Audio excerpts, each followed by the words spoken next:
We are going to look at Oklahoma Digital Prairie, which gives us a lot of different library resources or search engines. And this is going to help us find information that is credible.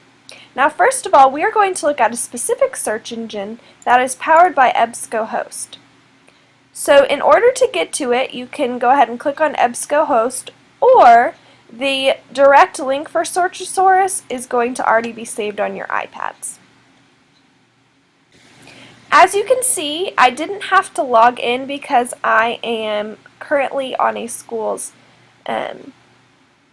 property. So you should also not have to log in if you are at Central. But if you're going to access this at home, you may have to log in or you may not be able to. First of all, we want to look at some of the features that are available on Searchasaurus. As you can see, there's lots of pictures. So this can help young readers who may not do well with spelling and reading and things like that. First of all, we are currently on the home page, and this is mostly where we're going to focus on our searching today. However, there is a dictionary built in where students can look up definitions. There is an encyclopedia, and students can strictly search for images. So this is a good place to go instead of going to Google Images every time a student needs a picture for a different project or something like that. The next thing that you're going to see here is Lexiles. Now, some schools use Lexiles and some schools read reading levels, some schools use DRAs. They're all different. However, with Common Core, a lot of things are based on Lexile. So we're going to learn a little bit about Lexile and how it compares to reading level and how that can benefit us in searching, but how it can also not benefit us in searching.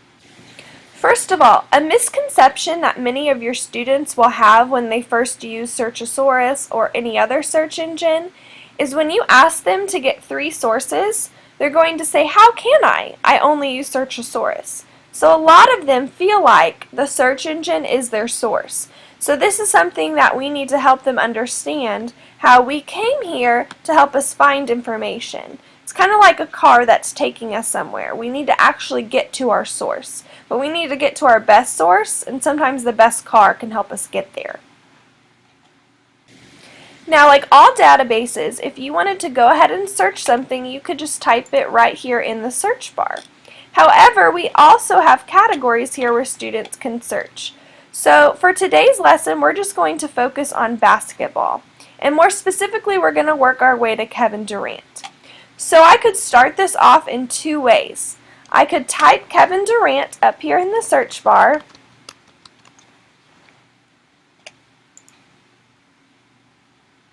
And as you can see, I get kind of a list of different things. The first thing is a cover story, then I get to other things about Kevin Durant. Now, right now I'm clicked on all results. So I'm getting results from magazines, newspapers, different scripts from radio or TV shows. So if I wanted to only get magazines, which may only give me Sports Illustrated and things like that, I could go on magazines. So now if you can notice, I have Sports Illustrated, I have Time, I have Sporting News. So these are the sources, not Searchasaurus. If I click on newspapers, I'm only going to have newspapers. If I click on radio and TV news transcripts, then I'm going to only have those. You can also search for images. So right now, since I clicked, I only have searched for Kevin Durant, I only have pictures of Kevin Durant. However, we're going to learn how to make our search a little more specific so that we can get the information that we truly want. Now, I'm actually wanting some information on Kevin Durant being the MVP. So instead of just typing in Kevin Durant, I'm going to go ahead and click back, and I'm going to type in Kevin Durant and MVP. Anytime that you want both things to show up in your source or in your title, you want to go ahead and type the word "and" in between. So now, as you can see, the MVP articles are now the top 3 on my list. Now, this first one doesn't have MVP in the title, but it is about him being the MVP. So it's in the article. Now, I did have these sources before on my screen when I only searched for Kevin Durant, but as you can see, they definitely moved up. So this got me more specific, because I can see now that the things that are going to be on my last several pages may not be about the MVP, as much so. If you notice up here, it gives my results. So when I typed in Kevin Durant and MVP, I got 501 results. But when I only typed in Kevin Durant, I got over 6,000 results. So if I'm only wanting to learn about Kevin Durant and him being the MVP, then all these other sources, 5,000, 6,000 sources, are not really going to be beneficial for me. So using that word "and" is really going to help us get to more specific results. Okay, we're going to give another example about how to use the word "and." So I'm going to go back to the home page. Again, if I only typed in Kevin Durant, I have over 6,000 results. But I want to learn a little bit about Kevin Durant and his role in the Olympics. So I'm going to type in Kevin Durant and Olympics. Click search. No results were found. Now this is because I misspelled a word. So the first thing you need to do when you find out that there are no results is go back and check your spelling. And I can see here that I misspelled the word "and."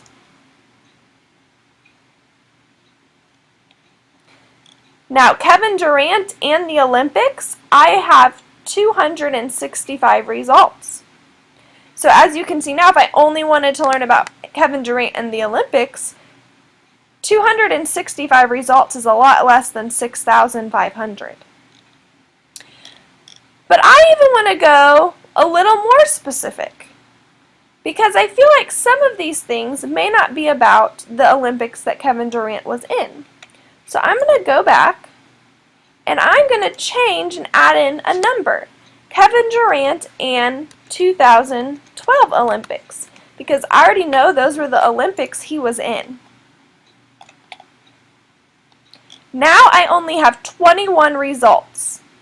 So if I'm wanting to learn more about Kevin Durant in the 2012 Olympics, this is going to be a lot more helpful to me. Now I only have 3 pages of results, whereas before I had a lot of results and it would have been hard to sift through those.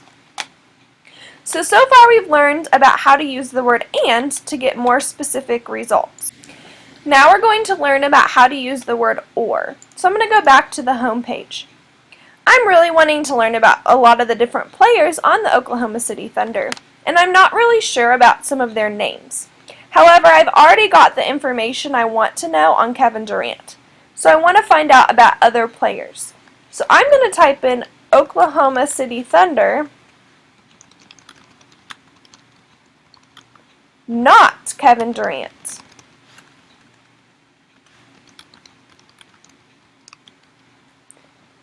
And I'm going to click search. I have 3,900 results. Let's see how many results I would have had if I only typed in Oklahoma City Thunder.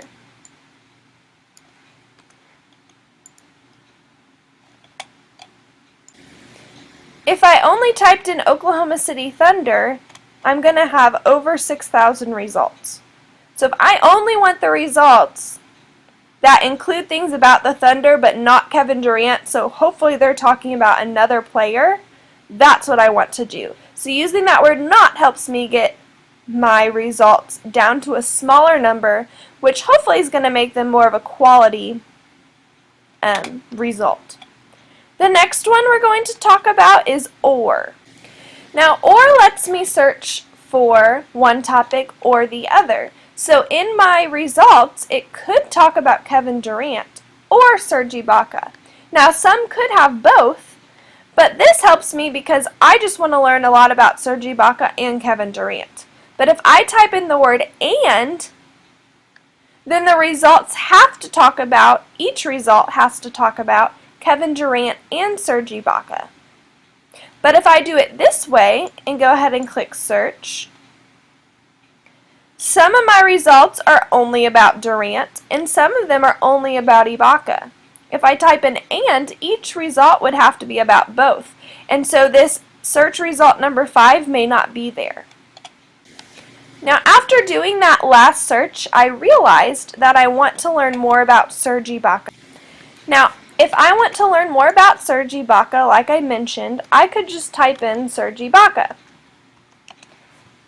And I'm going to have over 900 results. So I'm going to go back. I know I only want Serge Ibaka.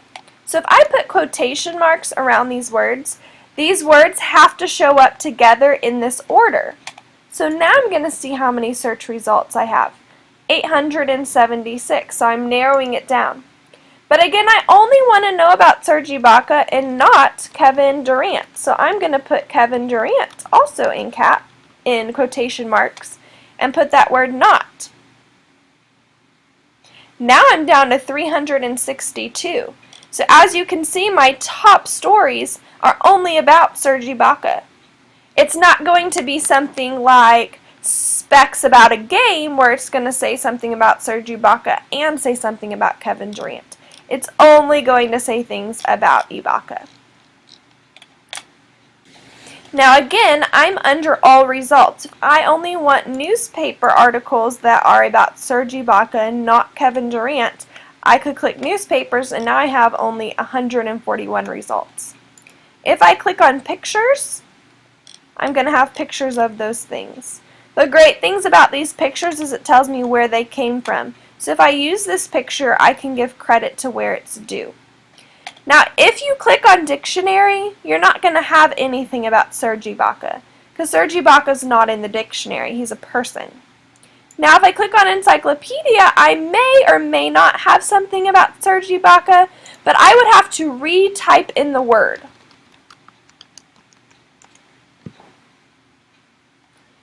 Again, the encyclopedia is a little bit separate from Searchasaurus. So once I type it in, I know that for sure it's not in the encyclopedia. So I'm going to go back to the home page and talk to you a little bit about Lexile. Now, I've been searching so far through all Lexiles, and I've also been searching with full text. I would recommend to always have full text clicked because you don't want to get to an article and then only have 3 sentences. If your class is unfamiliar with Lexiles, this is something that you can share with them. Also on scholastic.com, they have a conversion chart between Lexiles, grade levels, reading levels, etc. So if I have a class of 2nd and 3rd graders, I can see that this is where their Lexile should be.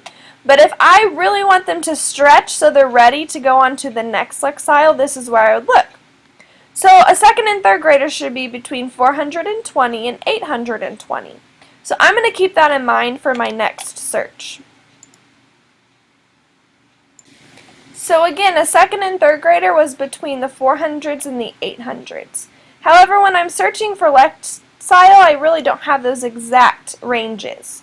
So I have a pretty high 3rd grader. So I'm going to have them search 650 to 850. And again, I'm going to go back to Kevin Durant.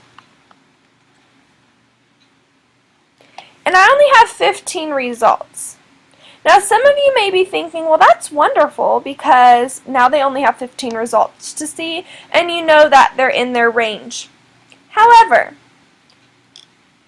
I'm going to go back and specifically look for Kevin Durant and MVP.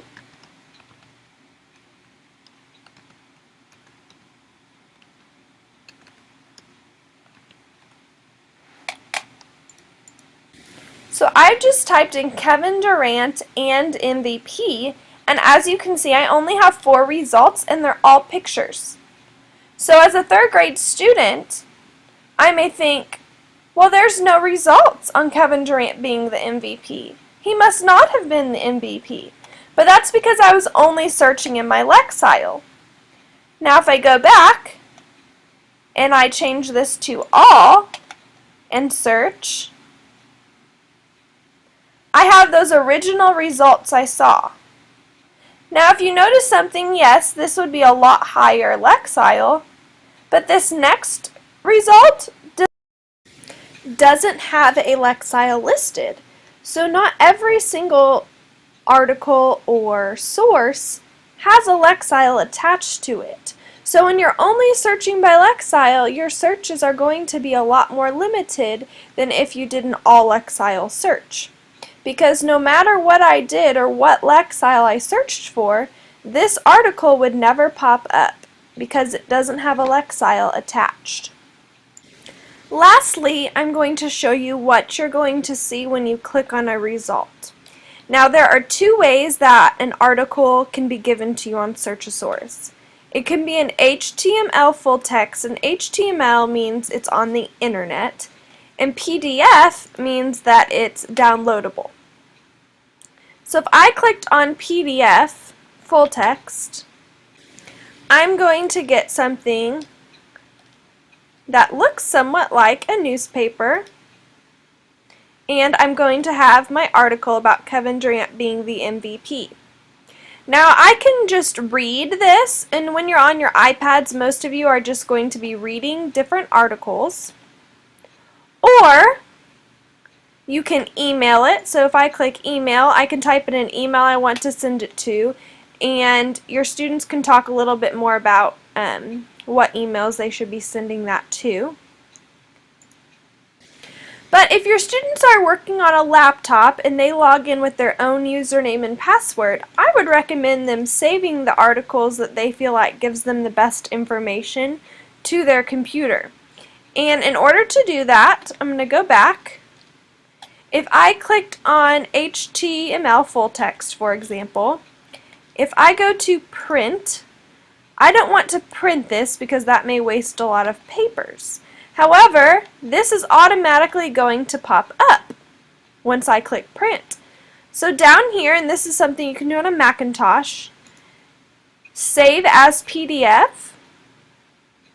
This will pop up. You can go ahead and save it to your desktop, but then you don't have to print it. So this is something that I recommend if students are using a laptop. Again, I just showed you how to print that if it was a HTML full text, but you can do the same if it is a PDF. Again, you could actually just go straight here to save. You wouldn't have to click save as a PDF because it already is a PDF. So I could just go ahead and click save, and then it's going to save it, and I can retitle it to my desktop or Documents or Dropbox or some other place. Again, once I click on a source, it's going to tell me the authors, it's going to tell me the source, the type it is it an article, is it from a newspaper, is it a script? But this right here are the subjects. So these are things that have been tagged, kind of like hashtags, to this article from someone else has done this for us. So after I'm looking at this article, I may be like, oh, well, I actually want to know about the basketball playoffs. Or I actually want to know about basketball techniques. So you can go ahead and click on these phrases, and it's going to take you to a whole new area.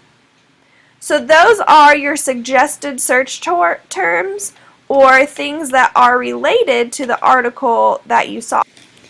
The abstract is just like a paragraph summarizing the main points of the article. So you can read the abstract first to figure out, is this article actually going to help me in the research that I'm doing? You're also going to have the article down here.